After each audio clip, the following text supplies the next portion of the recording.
Good morning. Good morning. Thank you. Good to see visitors. Here you are, our honored guests. One announcement that we neglected, the Bryan's address is on the bulletin board outside my office if you are interested in that. About 10 years ago, Michelle started she was done her maternity leave with Brandon, right around this time, maybe a couple months later. So that gave me an opportunity because she would go into the city of Philadelphia and usually come home a little bit later. So that gave me a great opportunity to showcase my parenting skills. Probably already know where this story is going. Anyway, so I've got Eliza at 2, a little bit more than 2. Then there's Brandon, who was 2, 3 months. It's kind of the late fall. It's still decent outside. So it's just me and them. Now I need to prove to Michelle that I know what I'm doing. So the night goes on. Eliza's doing whatever 2-year-olds do. I don't know, eating crayons or whatever. It's not what they do. And then there's Brandon, who's stuck in some apparatus. Whatever. Everything's under control. So I thought. I decided it was getting warm. So I decided to go outside, just to get a breath of fresh air. Nothing major, right? Now I should mention, at that particular time in her life, Eliza was really into just shutting doors. It was just a riot to shut doors on people. Now, unfortunately, while I was outside and the 2 youngsters were inside, I did not have a key, nor did I have a phone, and what happens? Boom, door is shut. The look of abject horror on my face would make everybody in here laugh or cry, depending on who you are. So I don't know what to do. So Eliza's cracking up like this is the funniest thing in the world. And I'm trying to kind of yell through, hey, you have to open the door, unlock the door. Not realizing that, well, she's 2 and she probably has no clue what I'm talking about. So I couldn't figure it out. Front door was locked, the back door was locked. This was all kind of fun waiting to happen. The neighbors are just either cracking up or feeling terrible for me, and I don't know what to do at this point. There was no way I was going to call Michelle because A, she was in the city, and B, this might even be the first time she's hearing about this. No. I wasn't going to call my parents, they were too far away. What do you do in that situation? So I was going to call a locksmith, but it was after hours and I didn't want to spend money. So I finally got into one of my neighbor's houses and called the police, the Conshohocken Police Department. They'll figure it out. So sure enough, I'm sitting in there like a dope outside the house while the 2 kids are screaming and crying inside. Here come the police. And they're trying to stifle laughter, I can tell. They say, all right, why don't we just walk around to the back and assess the situation? I said, all right, let's do this. So we go all the way around to the back, and it's locked, but there's this rather large window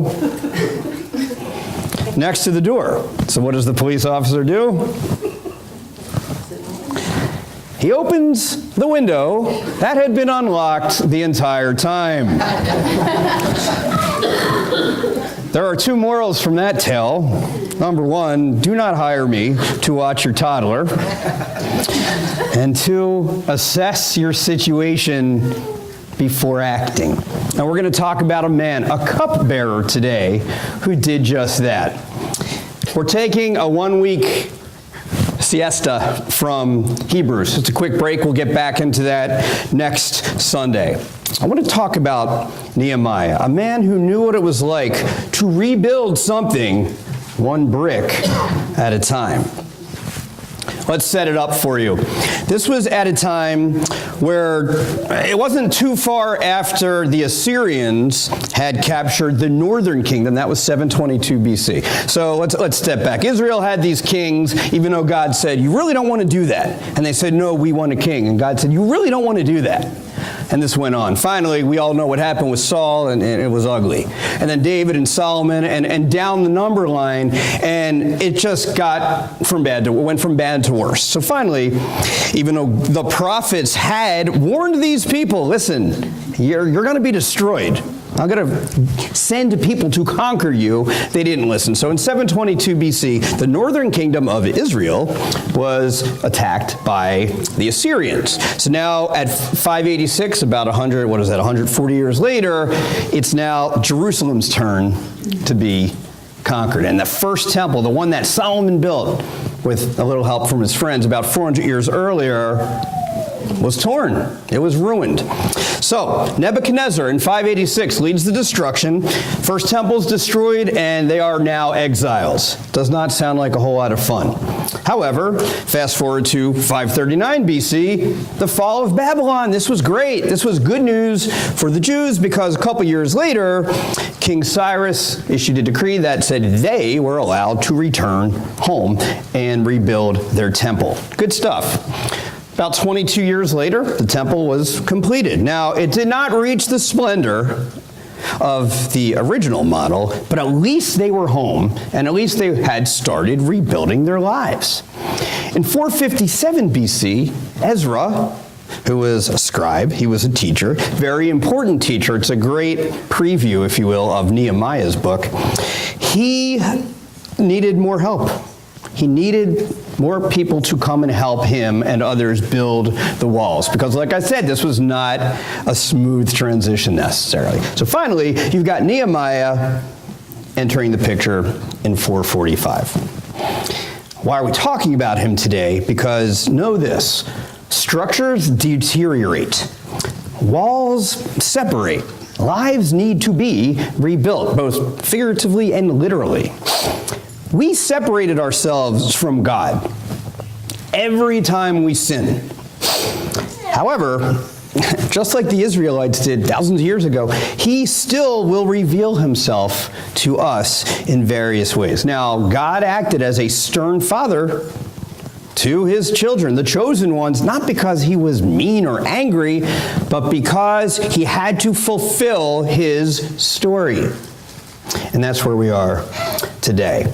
So who is this guy? Who's Nehemiah? It's a strange name. Maybe you don't know a lot about him. Maybe you do. Nehemiah's name actually means comforter. It's a good omen. He was an exiled Jew who rose to prominence in the Persian Empire, which is modern-day Iran.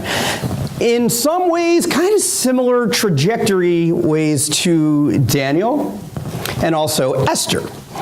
Now, Nehemiah, after what we're going to read today, would eventually become governor, but first he was something called a cupbearer, which is exactly what you would think it was. The job description is like this: wanted, someone to bring cup to king. Sign me up. That's what he did. Now, it really wasn't as bad as I'm making it sound, because he would be more of an advisor than a servant to his king, a guy by the name of Artaxerxes. Now, was there anyone else who rose to prominence who started out as a cupbearer? Where are my Bible students? How about Joseph? He did pretty well for himself. So while he was there, he knew everything was going kind of badly, I would probably say, in Jerusalem, because not everybody was exiled. Some people were left behind, but it was a mess. So I'm going to read, before we get to today's text, which is Nehemiah 2, let me just read Nehemiah 1, 3, and 4. This is how he hears about what happened to his town. His brothers said to him, "Those who survived the exile and are back in the province are in great trouble and disgrace. The wall of Jerusalem is broken down, and its gates have been burned with fire." And then it said, "When I heard these things, I, being Nehemiah, I sat down and wept. For some days I mourned and fasted and prayed before the God of heaven." All right, so know this, as we set up today's text, this affected Nehemiah dramatically. You think about a city without walls, a city without gates. That's a city begging to be torn apart again. You're defenseless. You're a sitting duck.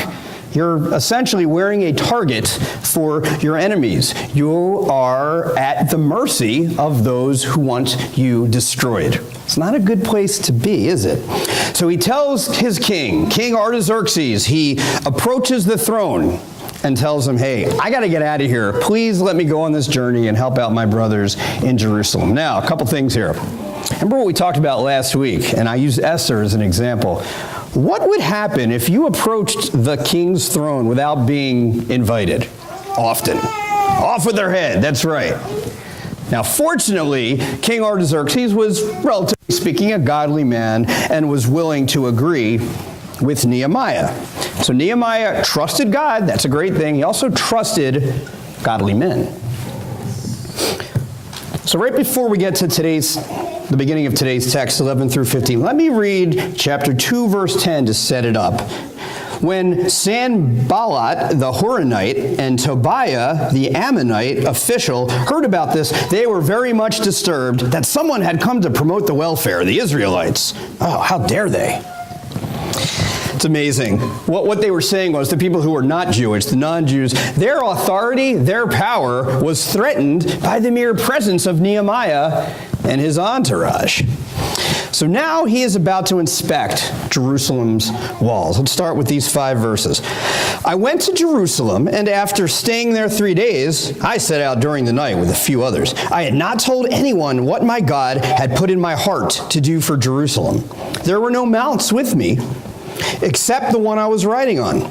By night, I went out through the valley gate toward the Jackal Well and the Dung Gate, examining the walls of Jerusalem, which had been broken down, and its gates, which had been destroyed by fire. Then I moved on toward the Fountain Gate and the King's Pool, but there was not enough room for my mount to get through. So I went up the valley by night, examining the wall. Finally, I turned back and re-entered through the valley gate. Okay, let's stop there. There's a lot of words that you probably don't know a lot about. There's a lot of places and walls and gates. Let me just tell you, don't worry about that. Here's what we need to talk about. Nehemiah went on a journey, and he arrived. What happened in the interim? Who knows? We obviously don't know a whole lot. I do know this. This must have been quite a journey. This isn't like walking from Frankfurt to, say, Mokina. This was a 2-month journey at least. Amazing what might have been going on inside his head at that time. We'll get to a little bit more on that in a minute. But notice what he didn't do right away. He didn't go in right away and immediately start flexing his muscle. Hey, the king sent me. You're going to do this and you're going to do that. Listen to me. Look at verse 11. What does it say? After staying there 3 days. 3 days. And there's that number. All my Bible fans out there, 3 along with 7 and 10 and 12 stand for what? Completeness, 7 being the most complete. And by the way, the number 3 is used 467 times in the Bible. Maybe that's only interesting to me, but it was worth mentioning. More importantly, though, okay, so he goes there and he stays for 3 days. What does that tell you? Like any good leader, he waits to be, he's discreet, he's disciplined, he's composed, and he's cautious. He doesn't just jump in. That is what a leader is supposed to do. He firmly assessed the situation. Unlike me and my little example I gave you earlier, he firmly assessed the situation by gathering facts ahead of time. In this day and age when we are saturated with what people might say fake news, he used his head over his heart. You see, media today, they're so focused on being first with the story. Guess what has to be sacrificed? The facts. You know, don't let the facts get in the way of a good story. And give me a break. Speed should never be more important than accuracy. Nehemiah knew this. Let's get the facts straight before we go in and do what we are called to do. That, we don't have to memorize a whole lot here. It kind of looks like a sandal now that I'm looking at it. Anyway, that's Jerusalem. So Nehemiah comes in through the southern part of that. He inspects mainly the southern area. Now, normally Jerusalem would be attacked at the north because, as you could probably see by the diagram, a little more vulnerable there. Lots of gates and walls, and they were completely destroyed in that part of town. So, you're Nehemiah. Yes, you were in exile. Yes, you were serving a king. But you were comfortable in your life. You were a guy who had friends in high places. You had some connections. You lived in a city known as Susa, which is actually the most prominent and beautiful city of the first Persian Empire. Why would you want to leave there? I left home for this. Really? Do I really need this aggravation? You ever do that when God calls you to do something and it is as clear as day, and you say, you know what, God, I hear you, I'm just not ready yet, so I'll call you back. Really? When God calls you to do something, it is the right time to do something. His time's a lot more important than ours. So what was he thinking, though? He's entering Jerusalem. Now, this is not, I'm going to go on and guess, this is not the Jerusalem that he remembered from before it was conquered. And I'll ask you a question. I want you to hold on to this because I'm going to ask you again at the end. Have you ever returned to a neighborhood, maybe where you grew up, and it was unrecognizable? Maybe in a good way, but also maybe in a not so pleasant way. But in spite of all that, this is a man who honored God's call. He persevered because he was called to do something. The people in Jerusalem, I should add.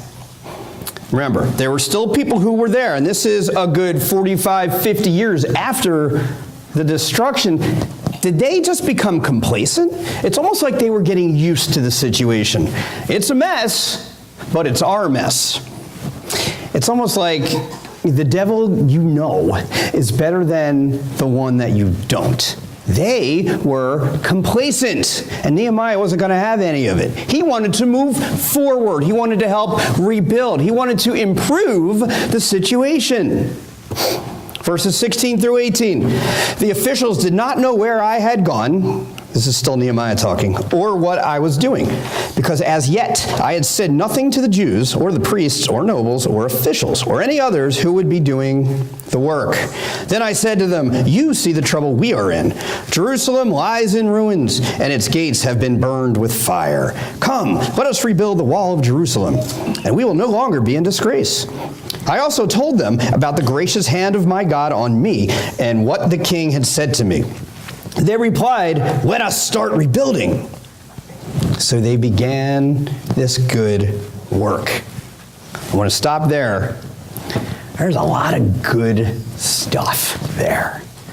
And this is great. Nehemiah's attitude, it's almost like he's saying, look, it's not about you. It's not even about me. It's about God and his directives. He has the attitude of John the Baptist, right? I must become smaller. God must become bigger. I must decrease. God must increase. Now, Nehemiah, check this out. He kept this a secret, for the most part, until he knew the exact nature of his plans. Why would you do that? Because he knew he was probably going to encounter some objections, some rejection as well. And that's okay, because a little bit earlier, this is a city that was completely destroyed. The conditions of the walls and the gates were deplorable. The leaders, the so-called leaders and citizens there, they actually were okay with it. They accepted the fact that, hey, our city is in ruins. You've probably heard me say, just a shade under a million times since I've been here, perspective matters. I think perspective is one of the most important things, if not the most important characteristic of a person. It takes an outsider, because remember, Nehemiah hadn't been there in a long time. It takes an outsider, a new pair of eyes, a fresh perspective to assess this situation, to rally the troops. To quote author Derek Kidner, sometimes it takes a stranger to sharply see what has become softened by familiarity. Amen. So Nehemiah's message, very quick, short, it's brief, and it's very direct. Now, take a look at the personal pronouns. I'll put them in red. You, we, us. We, us. Okay. Nehemiah did not just simply give them advice. Say, hey, here's what we're going to do. You're going to do this, and then you're going to do that. You're going to do that, and then you come back, report to me. I'm going to go to lunch and play golf. He didn't do that. What does he do instead? We're going to do it. I'm going to get down and dirty with you because I'm going to lead by example.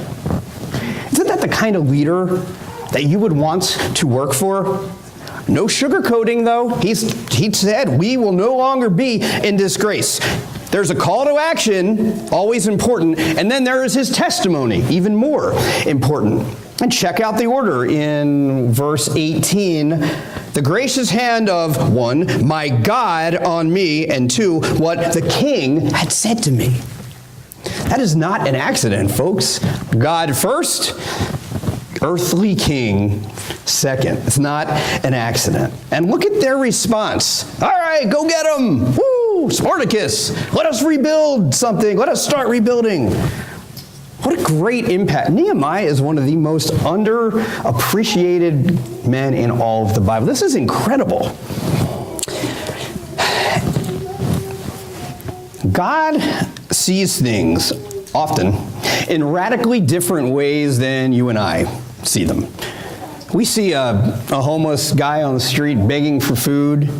We laugh at him maybe. We just pass him by. God sees someone that he created, someone who was fearfully and wonderfully made. We view a rejection letter, we apply for a job, or maybe we apply to college, or we want to ask someone out on a date, and it's not the answer we want. And it's the end of the world. You know what God sees that as? I'm protecting you from something. And to this example, we see a city without gates, without walls, and without hope.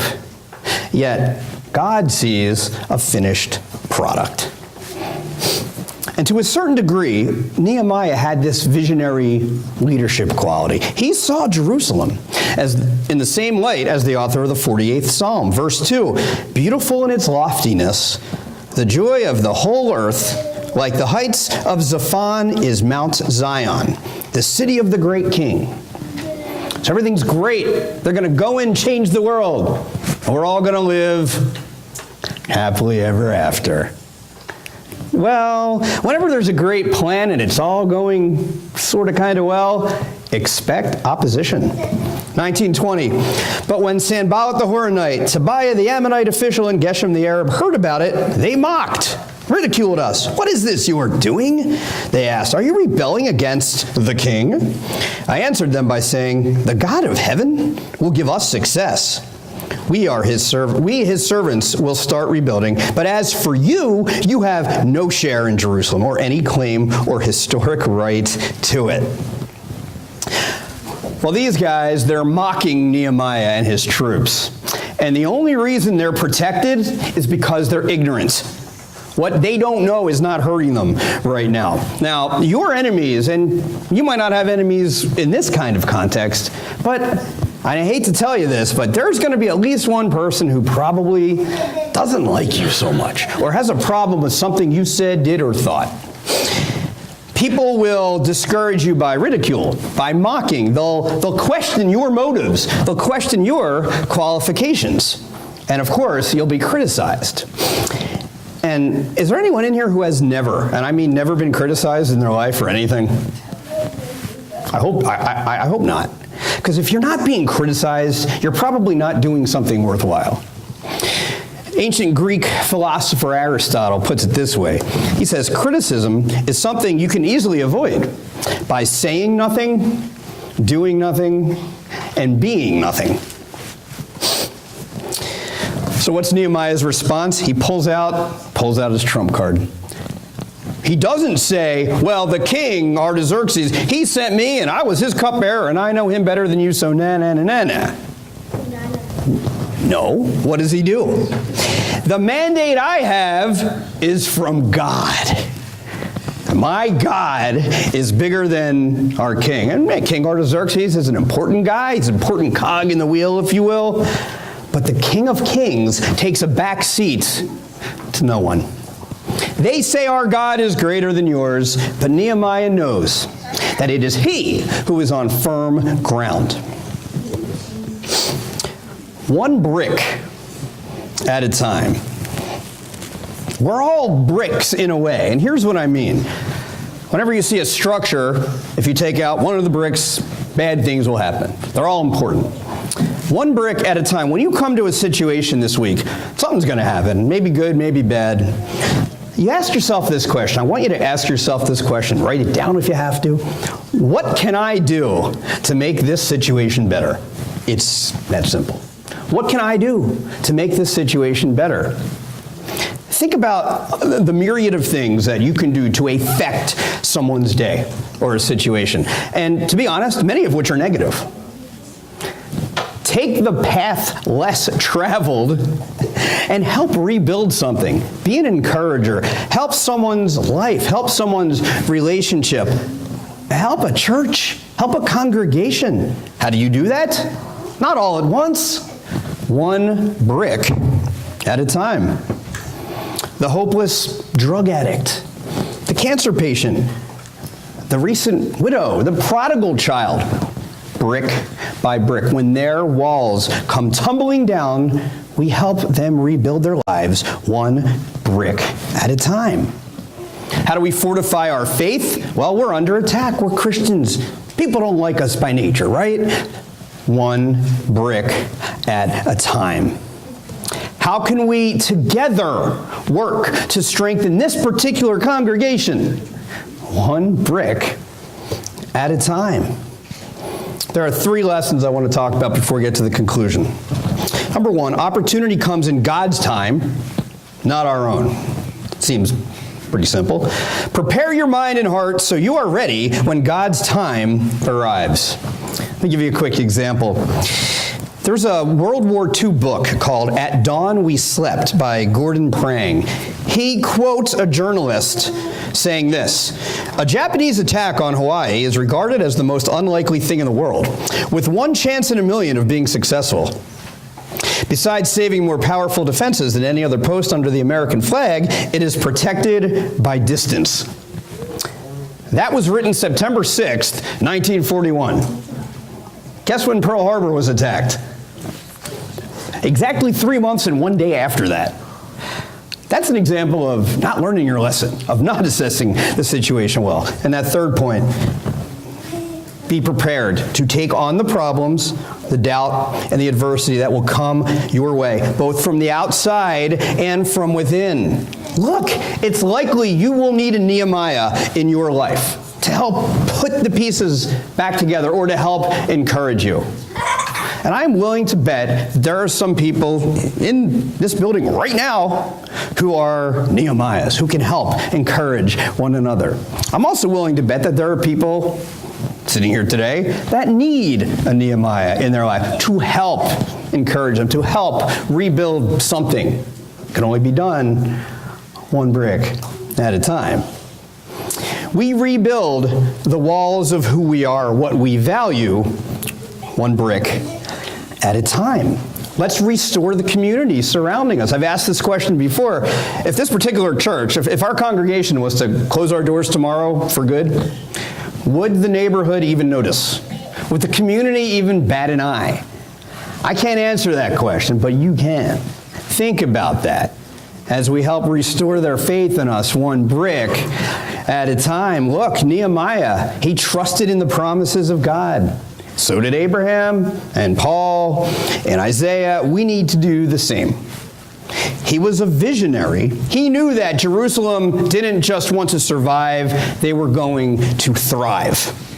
He saw Jerusalem not for what it was, but what it could be. You know who else was a visionary? Jesus Christ. He encountered problems, challenges, doubts, adversity, and he was our great high priest. Still is, right? You want to talk about one brick at a time? What about the gospel? That is the most important brick, and don't ever forget that. There's a lot here. I wish we could go further in Nehemiah, but I want to end in a different way. Earlier, if you remember, I asked you a question. I said, what if you returned to your neighborhood and it was completely unrecognizable? Maybe it is. Society changes over time. Perhaps it was a cultural deal. Maybe Mother Nature. There was that awful, what's it called, hurricane this past week in the Carolinas. I guarantee their homes are unrecognizable, some of those people. Or maybe your neighborhood changed due to an act of evil. I neglected to talk about September 11th last week, and I don't know why. It's not the greatest picture. This was the last known picture taken on Monday, September 10th of 2001. And if you could see, the towers are still there, sun's gunning down, it's getting darker. That is about as eerie as it gets. Earlier that day, September 10th, everything was great. This was the day before it all happened. Just a beautiful picture. That skyline is outstanding, just amazing.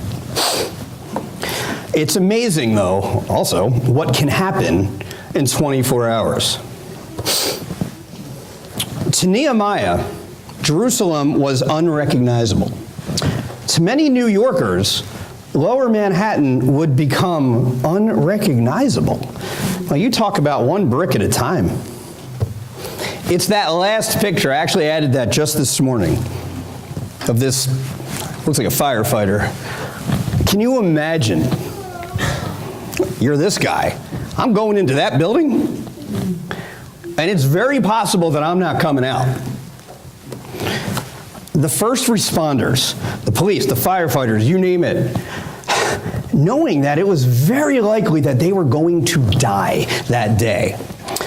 If that's not love, I just don't know what is. You talk about self-sacrificial, you talk about Paul in 1 Corinthians 13, the most excellent way, being responsible for the welfare of others over your very own. So many people had to rebuild their lives one brick at a time. After the exiles, the Jews had to do something similar, different context, of course. But they had to move forward, did the Jews, and so did everybody who had to deal with this situation. Literally and figuratively. Because if you're going to rebuild something, you have to be willing to move forward. And that's very difficult because often when you move forward, you leave your loved ones behind. It's not easy. Nehemiah walked bravely into the unknown. Do we do the same? Jesus Christ himself commands this type of love. John 13, 34, 35, I give you a new commandment that you love one another. Just as I have loved you, you should love one another. By this, everyone will know that you are my disciples, if you have love for one another. And oh, by the way, that is not a suggestion. He doesn't say, well, you know what, if you feel like it, go ahead and love one another. It's a commandment. Big difference. This was New York, but certainly not the New York City that the people knew. Nehemiah inspecting Jerusalem at night, confused on many levels, definitely thinking this is not the Jerusalem that I remember. Now imagine your neighborhood as you left it this morning, okay? And imagine it looking like that. Can you imagine? I know that's maybe taking it too far, but we take so many things for granted. It only makes sense to someone who has experienced it. I knew someone who worked at Cantor Fitzgerald, which was in the World Trade Center. I believe it was the North Building. And both he and his wife actually worked there. 9/11 was Tuesday. Their wedding was scheduled for that Saturday, so it would have been the 15th. On that Tuesday, the fiancée, the woman, she stayed home. He went into work. She stayed home to prepare for the big day. And it was the guy, my friend, his final shift. This was going to be it for him. He wasn't coming in again tomorrow. Little did he know this really would be his final shift. I mean, it's amazing how precious life is, which is why when we say things like, man, I'll call mom tomorrow. I'll stop drinking on Tuesday. I'll get baptized next Sunday. I'll tell someone I love them Thursday at 9:58. Listen, you might not have it tomorrow. You might not have it tonight. You might not have a next Sunday. Here's what I do know. You have salvation through Jesus Christ for all who believe.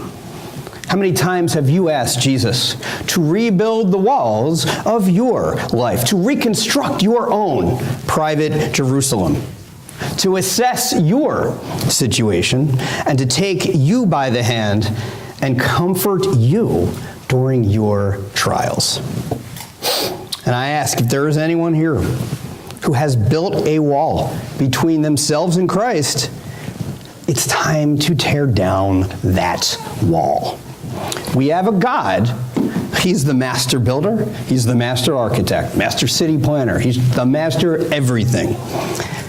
I love the words in the 127th Psalm, verse 1. Unless the Lord builds the house, the builders labor in vain.